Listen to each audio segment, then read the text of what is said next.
Hello दोस्तों। कक्षा 11 Rajasthan board की कक्षा 11 का आज़ादी के बाद का स्वर्णिम भारत का आपका जो एग्ज़ाम है, एग्ज़ाम से पहले आप क्या चीज़ सर्च कर रहे हैं और आपकी परीक्षा के लिए क्या चीज़ इम्पोर्टेंट है, उस सारी चीज़ को ध्यान में रख कर के मैं आपके 5वें चैप्टर के मोस्ट 20 इम्पोर्टेंट क्वेश्चंस लाया हूँ, जो सीधे आपकी परीक्षा में छपने वाले हैं। और अगर आपने इस क्लास को कंप्लीटली देख लिया, तो इस टॉपिक से आपका एक भी नंबर नहीं कटेगा, ये मेरी गारंटी है। दोस्तों ध्यान से पढ़ लेना, बहुत ही इंपॉर्टेंट क्वेश्चंस हैं और पिछली परीक्षाओं में आए हुए प्रश्न हैं, क्योंकि हमने सारे जो एनालिसिस है आपके पिछले 4-5 वर्षों के पेपर्स का एनालिसिस करके और कंप्लीटली आपके लिए पैकेज रेडी किया है। तो पहला प्रश्न आपके सामने देखो क्या लिखा हुआ है कि भारत में योजना आयोग, जिसे प्लानिंग कमीशन कहते थे, की स्थापना किस वर्ष की गई थी। तो अभी डायरेक्ट ये प्रश्न पूछा है, तब तो इसका आंसर हमें करना 1950, ठीक है ना, ऑप्शन ए रहेगा। लेकिन अभी क्या है कि योजना आयोग के स्थान पर अब नीति आयोग की स्थापना कर दी है 2015 में, 1 जनवरी 2015 से। तो अगर आपका योजना आयोग से रिलेटेड आता है तब तो 1950, पर अगर योजना आयोग के स्थान पर किस आयोग की स्थापना करिए तो आपको लिखना है नीति आयोग। और योजना आयोग के अध्यक्ष भी प्रधानमंत्री होते थे, नीति आयोग के अध्यक्ष भी प्रधानमंत्री होते हैं, देश के प्रधानमंत्री इस आयोग के अध्यक्ष होते हैं। और इसकी स्थापना कब करिए तो याद रखना है 1 जनवरी 2015, ठीक है, नीति आयोग। तो ये इससे रिलेटेड है, इसलिए मैंने बताया है और इंपॉर्टेंट है, पहला प्रश्न इंपॉर्टेंट है। चलिए दूसरा प्रश्न करते हैं। दूसरा प्रश्न दिया हुआ है दोस्तों कि प्रथम पंचवर्षीय योजना 1951 से 56 में किस क्षेत्र में विकास पर सबसे ज्यादा बल दिया गया था। यहां से 2-3 प्रश्न मैं आपके क्लियर कर देता हूं। पहली बात तो यह है कि कई बार डायरेक्ट ये पूछा जाता है प्रथम पंचवर्षीय योजना का कार्यकाल बताइए।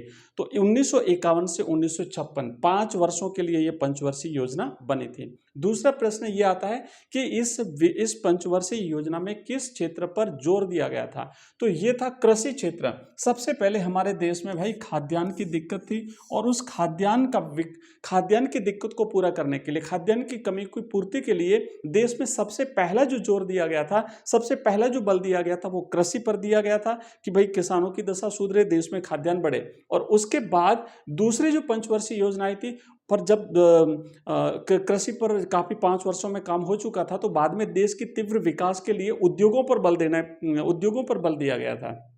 तो पहली पंचवर्षीय योजना में कृषि है, याद रखना है, और दूसरी पंचवर्षीय योजना में आपको उद्योगों पर याद रखना है। लेकिन इससे एक प्रश्न और भी बनता है, दूसरी पंचवर्षीय योजना किस मॉडल पर आधारित थी, क्योंकि बहुत बार प्रश्न आया हुआ है, इसलिए मैं कह रहा हूं। तो अब आपको इसका तो राइट आंसर लिखना है कृषि विकास। लेकिन दूसरी पंचवर्षीय योजना देखो, मुख्य वास्तुकार आ गया अगला प्रश्न कि द्वितीय पंचवर्षीय योजना का मुख्य वास्तुकार किसे माना जाता है। दोस्तों कई बार ये प्रश्न पूछा गया है और बिल्कुल आपको ये एग्जैक्ट 1 नंबर आपको दिलाएगा। तो राइट आंसर है पीसी मेलनोबिस। इसको रट लीजिए, अच्छी तरह से याद कर लीजिए, अभी लॉक लगा दीजिए। और इंपॉर्टेंट है, इंपॉर्टेंट मतलब इंपॉर्टेंट है, आप नोट कर लीजिए। तो राइट आंसर क्या रहेगा, दूसरी पंचवर्षीय योजना पीसी मेलनोबिस के मॉडल पर आधारित थी। दोस्तों अगर आपको क्लास पसंद आ रही है ना, तो एक लाइक तो बनता है ना, और लाइक के साथ साथ एक हाइप बनता है। लाइक के पास में एक हाइप का ऑप्शन भी मिलता है, दबा दीजिए उस हाइप को। जितना ज्यादा दबाओगे इतनी ज्यादा ये क्लास आपके जैसे और दूसरे नए विद्यार्थियों तक पहुंचेगी, ताकि वो भी अपना जो ये चैप्टर है वो कंप्लीट कर लें। और दोस्तों इसके साथ साथ मैं आपको बता देता हूं कि हम Hindi compulsory, English compulsory, history, political, geography, Hindi साहित्य, आपके सारे सब्जेक्ट्स कवर करवाऊंगा। टॉपिक जो इंपॉर्टेंट है परीक्षा के लिए और इंपॉर्टेंट प्रश्नों की सीरीज में आपके लिए लेकर के आऊंगा। इसलिए इस वीडियो को आप हाइप करके और इस वीडियो को अपने दोस्तों के साथ शेयर कर दीजिए और चैनल को सब्सक्राइब करके रखिए, क्योंकि ये चैनल मिशन आरबीएससी आपके अगली क्लास 12वीं क्लास में आपको बोर्ड में टॉपर बनाने के लिए आपके साथ हमेशा रहेगा। चलिए आगे बढ़ते हैं दोस्तों। नेक्स्ट आपका चौथा प्रश्न है। चौथा प्रश्न है कि भारत में त्रिस्तरीय पंचायती राज व्यवस्था का शुभारंभ 2 अक्टूबर 1959 को कहां से किया गया था। अब यहां से भी 2-3-4 प्रश्न कवर करो। पहली बात तो यह है कि पंचायती राज व्यवस्था हमारे यहां पर त्रिस्तरीय है। जिला स्तर पर जिला परिषद, नेक्स्ट ब्लॉक लेवल पर हमारी पंचायत समिति, और सबसे निचले स्तर पर है ग्राम पंचायत। यहां से भी प्रश्न बनता है कि हमारी त्रिस्तरीय व्यवस्था में सबसे निचले स्तर पर कौन सी सरकार होती है, तो उसे हम पंचायती सरकार कहते हैं, जिसमें पंचायत होती है, ग्राम पंचायत होती है। अब इस त्रिस्तरीय व्यवस्था का शुभारंभ जो है ना, वो हमारे पूरे देश में राजस्थान से हुआ था दोस्तों। राजस्थान में नागौर से हुआ था और तारीख याद रखनी है 2 अक्टूबर 1959। याद रखना 60 से 1 साल पहले अक्टूबर, ये कई बार पूछा जाता है, 2 अक्टूबर 1959, तो कहां से किया था? नागौर राजस्थान से किया था दोस्तों। ये प्रश्न आपके लिए बहुत ही इंपॉर्टेंट है। चलिए आगे बढ़ते हैं, अगला क्वेश्चन देखो। नेक्स्ट प्रश्न बनता है भाई, पांचवा प्रश्न आपके लिए दोस्तों, कि पंचशील समझौता 1954 भारत और किस अन्य देश के बीच में शांतिपूर्ण सह अस्तित्व के लिए हुआ था? अब आपको बता दूं कि चीन जो हमारा सबसे अच्छा दोस्त था 1962 से पहले, लेकिन 1962 में अचानक से चीन ने जब भारत पर हमला कर दिया, तो उसके बाद भाई भारत और चीन की अभी तक नहीं बनती है। और जब दोस्त थे ना, तो उस समय दोनों के बीच में एक समझौता हुआ था, जिसे पंचशील समझौता कहते हैं, भारत और चीन के बीच में हुआ था। और हिंदी चीनी भाई भाई का नारा भी लगा था, ठीक है ना, हिंदी चीनी भाई भाई। तो याद रखना है कब? 1954 में। सन भी पूछा जा सकता है, देश पूछा जाता है, तो आपको याद रखना है चीन के साथ ये समझौता हुआ था भारत का। नेक्स्ट अगला क्वेश्चन देखो दोस्तों, आपके प्रश्न में छपने वाला, कि आधुनिक भारत के मंदिर, टेम्पल्स ऑफ मॉडर्न इंडिया की संज्ञा पंडित जवाहरलाल नेहरू ने किसे दी थी? देश के विकास के समय भाई पानी की बहुत सख्त आवश्यकता थी, बिजली की आवश्यकता थी, तो बांध बनाए गए थे। और बड़ी बड़ी जो बहुउद्देशीय नदी घाटी परियोजना थी, जहां पर बांध बनाए, उन बांधों से नहर निकाल करके किसानों को सिंचाई के लिए, लोगों को पीने के लिए पानी उपलब्ध कराया गया, साथ ही वहां पर बिजली उत्पादन करके और लोगों तक पहुंचाई गई। तो ये बांध जो बहुउद्देशीय परियोजना थी, इन परियोजनाओं को हमारे देश के पहले प्रधानमंत्री पंडित जवाहरलाल नेहरू जी ने, जो कि 1964 तक देश के प्रधानमंत्री रहे थे, तो इन्होंने जो है वो बहुउद्देशीय नदी घाटी परियोजनाओं को आधुनिक भारत के मंदिर कहा था। राइट आंसर है दोस्तों ऑप्शन बी। दोस्तों आगे बढ़ते हैं, अगला क्वेश्चन देखो, कि गुट निरपेक्ष आंदोलन, नॉन अलाइन मूवमेंट के संस्थापक नेताओं में भारत का प्रतिनिधित्व किसने किया था? एक्चुअली हुआ क्या था कि 1945 में जब दूसरा विश्व युद्ध समाप्त हुआ, तो दूसरा विश्व युद्ध समाप्त होने के बाद में विश्व दो ध्रुवों में बट गया। एक तरफ सोवियत रूस था, दूसरी तरफ अमेरिका था। अब आधी कंट्रीज सोवियत का सपोर्ट और आधी कंट्रीज जो है वो अमेरिका के सपोर्ट में। पर उसी समय 1945 के बाद 46, 47, 48 के बाद में कुछ नए स्वतंत्र राष्ट्रों का उदय हुआ। अब वो राष्ट्र किसी भी गुट में शामिल नहीं होना चाहते थे, जैसे हमारा भारत। तो ऐसे देशों ने, 3-4 देशों ने मिलकर के एक जो है नॉन अलाइन मूवमेंट, जिसे गुट निरपेक्षता कहते हैं, उसका जो है उसको शुरू किया था। तो उसके संस्थापक सदस्यों में हमारे भारत भी था, और भारत के उस समय हमारे देश के प्रधानमंत्री थे पंडित जवाहरलाल नेहरू दोस्तों। तो आपको याद रखना है, पंडित जवाहरलाल नेहरू हमारे देश का प्रतिनिधित्व इन्होंने किया था।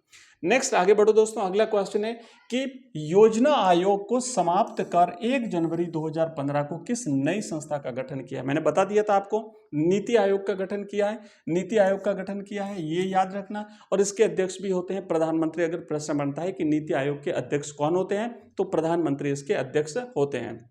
दोस्तों आगे बढ़ने से पहले बता दूं कि हम कर रहे हैं, आपका ये 5वां चैप्टर है। आपके आज़ादी के बाद आज़ादी के बाद स्वर्णिम भारत कक्षा 11 का जो सब्जेक्ट है, उसमें टोटल 5 टॉपिक है, और 5 टॉपिक में से ये 5वां टॉपिक है। अगर आप पहला, दूसरा, तीसरा, चौथा टॉपिक भी पढ़ना चाहते हो, तो हमारे इस वीडियो के डिस्क्रिप्शन में आपको पूरी प्लेलिस्ट मिलेगी। उस पूरी किताब की प्लेलिस्ट में हमने 4 चैप्टर्स पहले वाले और ये 5 चैप्टर्स उसमें इंक्लूड कर लिए हैं। आप आराम से पढ़ लीजिएगा, बिल्कुल पहले से लेकर 5वें चैप्टर तक इसी प्रकार के इंपॉर्टेंट क्वेश्चंस लिए गए हैं, जो पिछली परीक्षाओं में पूछे गए हैं और बार बार रिपीट होते हैं, क्योंकि इसमें रिपीट होते हैं सारे प्रश्न। तो अगर आप पूरे के पूरे वीडियोस देख लेते हो, तो 100% आपका पेपर कवर हो जाएगा। साथ ही साथ उन वीडियोस को अपने दोस्तों के साथ भी भेज देना, ताकि वो भी पढ़ लेंगे। चलिए दोस्तों आगे बढ़ते हैं। इस प्रश्न का राइट आंसर हमने किया, नीति आयोग की स्थापना 1 जनवरी 2015 को हुई थी। अगला क्वेश्चन है कि भारत में देशी रियासतों के एकीकरण का श्रेय किसे दिया जाता है, जिसके कारण वे सशक्त भारत की आधारशिला बने? भाई हमारे यहाँ पे 565 से ज्यादा रियासतें थी जब देश आजाद हुआ था। अब इतनी बड़ी रियासतों को एक करके पूरे भारत का, एकीकृत भारत का निर्माण करना एक बहुत ही जटिल कार्य था, और यह जटिल कार्य दोस्तों किया था सरदार वल्लभ भाई पटेल ने। और इसीलिए सरदार वल्लभ भाई पटेल को दोस्तों लौह पुरुष के नाम से जाना जाता है। तो आंसर क्या रहेगा? इस प्रश्न का आंसर हमारा ऑप्शन बी, सरदार वल्लभ भाई पटेल। दोस्तों अगला प्रश्न है कि भाखड़ा नांगल बांध परियोजना जो प्रथम पंचवर्षीय योजना की एक बड़ी उपलब्धि थी, किस नदी पर स्थित है?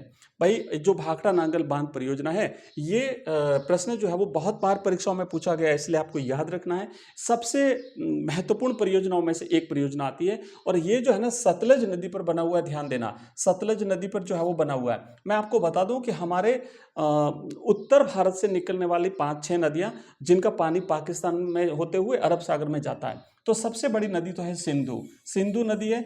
और सिंधु के बाद फिर झेलम, फिर चेनाब, फिर रावी, फिर व्यास और फिर सतलज। तो इस प्रकार नदियां हैं, सिंधु, झेलम, चेनाब, रावी, व्यास और सतलज। और इन समस्त नदियों का पानी आखिरकार सिंधु में मिलता है और सिंधु जो है वो अरब सागर में जाता है इसका पानी। तो ये महत्वपूर्ण परियोजना है और इन नदियों के पानी को लेकर के भारत और पाकिस्तान के बीच में सिंधु जल संधि हुई थी 1960 में विश्व बैंक की मध्यस्थता में। तो एक सिंधु जल समझौता हुआ था जिसमें 3 नदियों का पानी पाकिस्तान को दिया गया और 3 नदियों का पानी भारत को यूज करने के लिए दिया गया। आपने देखा कि अभी जो भारत पाकिस्तान के बीच में युद्ध हुआ था उसमें भारत ने सिंधु जल समझौते को रद्द कर दिया था। नेक्स्ट अगला क्वेश्चन देखो दोस्तों कि पंचायती राज व्यवस्था को लागू करने की सिफारिश किस समिति ने की थी? स्वर्ण सिंह समिति, कोठारी समिति, अशोक मेहता समिति या बलवंत राय मेहता समिति? भाई पंचायती राज व्यवस्था को लागू करने की सिफारिश वैसे तो 2 समितियों ने की थी दोस्तों। इसमें दोनों समितियां हैं, अशोक मेहता समिति भी और बलवंत राय मेहता समिति भी। मैं आपको बताता हूं, थोड़ा सा इसे क्लियर कर देता हूं क्योंकि यहां से आपका एक कंफ्यूजिंग प्रश्न बन रहा है। सिफारिश किसने करी थी? दोनों ने करी थी, लेकिन जो अशोक मेहता समिति इसने द्विस्तरीय पंचायती राज है ना, द्विस्तरीय पंचायती राज व्यवस्था की सिफारिश करी थी कि भाई 2 स्तर होने चाहिए। लेकिन बलवंत राय मेहता समिति ने त्रिस्तरीय पंचायती राज व्यवस्था की सिफारिश करी थी जो अभी लागू हुआ है। मतलब जिला स्तर पर जिला परिषद, फिर ब्लॉक स्तर पर पंचायत समिति और फिर ग्राम स्तर पर ग्राम पंचायत, इसे त्रिस्तरीय कहते हैं। तो प्रश्न क्या है कि पंचायती राज व्यवस्था को लागू करने की सिफारिश अभी जो चल रही है ना उसी को मान करके आपको इसका उत्तर देना है, इसलिए इसका राइट उत्तर होगा बलवंत राय मेहता समिति, क्योंकि अभी हमारे यहां त्रिस्तरीय पंचायती राज व्यवस्था लागू है। नेक्स्ट प्रश्न देखो, अगला क्वेश्चन देखो दोस्तों कि द्वितीय पंचवर्षीय योजना का मुख्य उद्देश्य क्या था? हाँ, अब ये दूसरी जो पंचवर्षीय योजना है जिसका कार्यकाल था 1956 से लेकर के 1961, यहाँ पर जो आपको उत्तर लिखना है, भाई मैंने पहले ही बता दिया कि पहली पंचवर्षीय योजना में तो हमने कृषि पर बल दिया था, लेकिन बाद में दूसरी पंचवर्षीय योजना में क्योंकि देश का विकास कैसे होगा? जब उद्योगों का विकास होगा, जब व्यापार की वृद्धि होगी, जब हमारे यहाँ की से चीजें जो है वो निर्यात होगी, तो उद्योगों को का तीव्र विकास करना जरूरी था और भारी उद्योगों का तीव्र विकास, ऑप्शन ए इसका सही जवाब है। अगला क्वेश्चन देखो दोस्तों कि योजना आयोग और अब नीति आयोग का पदेन अध्यक्ष कौन होता है? मैंने आपको पहले ही बता दिया, प्रधानमंत्री जो है वो देश के प्रधानमंत्री, भारत के प्रधानमंत्री इसके पदेन अध्यक्ष होते हैं।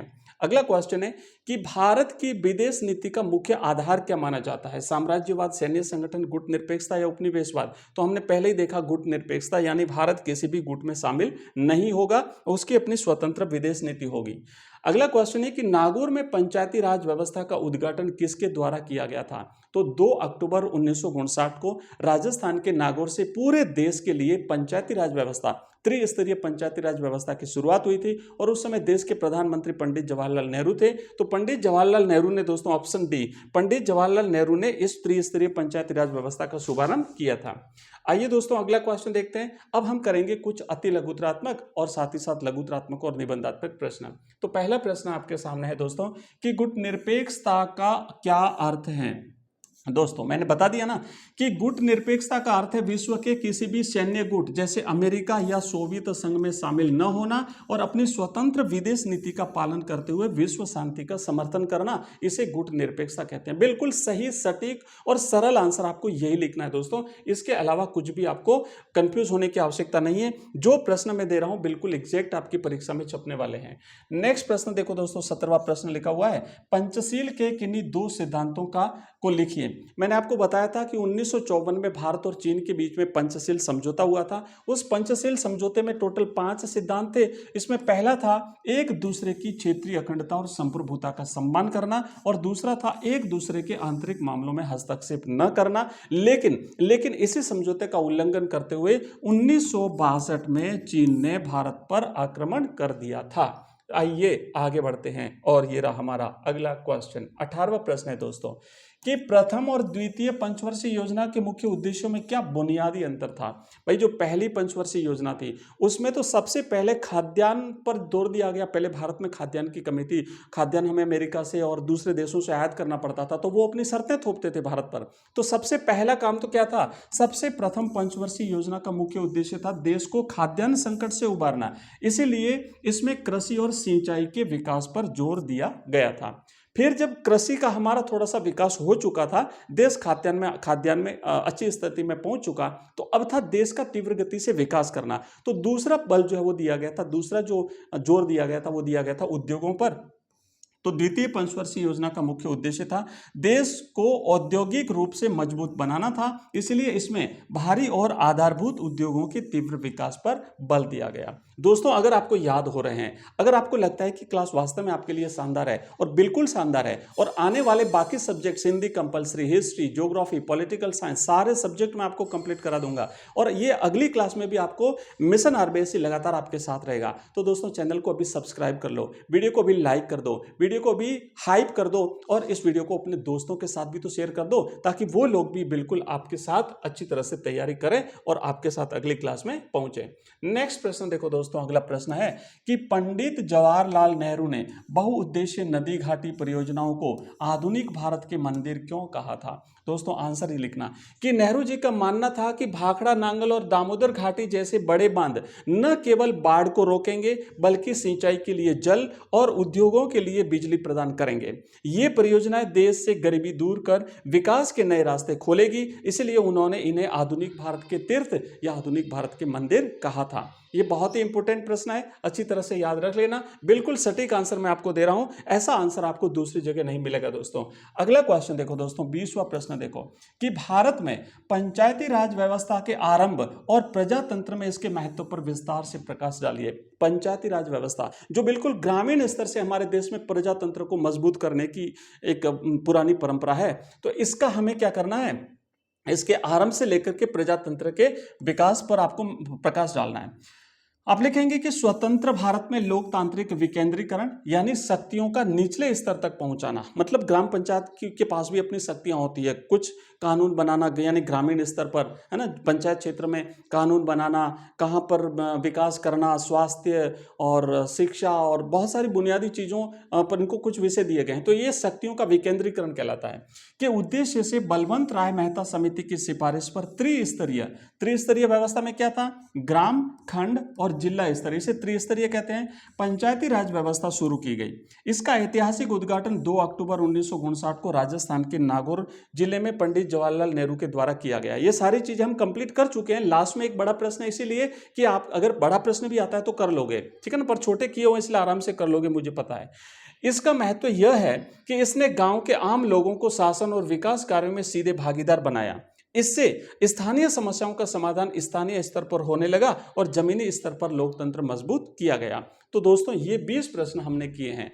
अगर आप चाहते हो कि और आपको कंबाइन 5 चैप्टर के जो मोस्ट इंपोर्टेंट प्रश्न है, या फिर अगर आप चाहो कि एक मॉडल पेपर, तो पूरा पेपर जैसा आपका बोर्ड परीक्षा में आने वाला है वैसा पेपर मैं आपको क्रिएट करके दे दूंगा, या पूरे इंपोर्टेंट क्वेश्चन की एक सीरीज में आपके लिए लेकर के आ जाऊंगा जो आपके परीक्षा में सीधे छपने वाले प्रश्न रहेंगे। 5 चैप्टर कंप्लीट करने के बाद अब हम अगली क्लास में फिर से मिलेंगे। तब तक आप लोग पढ़ते रहिए, आगे बढ़ते रहिए। धन्यवाद।